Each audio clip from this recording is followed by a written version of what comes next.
আসসালামু আলাইকুম। আমাদের মধ্যে অনেক বন্ধুরা রয়েছে, দেখবেন যে আল্লাহ এবং তার রসুলের কথা তাদের ভালো লাগে না। আল্লাহ এবং রসুলের আলোচনা হলে তাদের গায়ে কাটার মতো বিধে।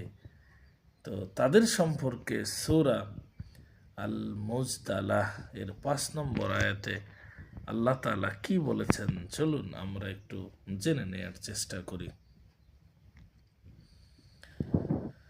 إن الذين يحادون الله ورسوله كبتوا كما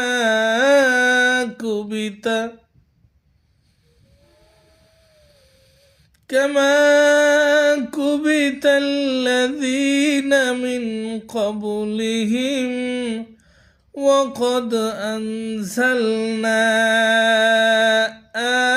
آيات بينات وللكافرين عذاب مهين।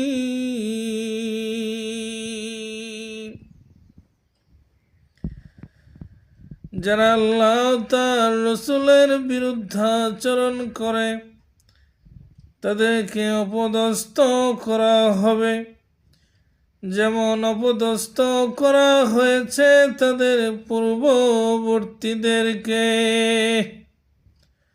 অবশ্যই আমি সুস্পষ্ট আয়াতসমূহ অবতীর্ণ করেছি, আর অবিশ্বাসীদের জন্য রয়েছে লাঞ্ছনাকর শাস্তি।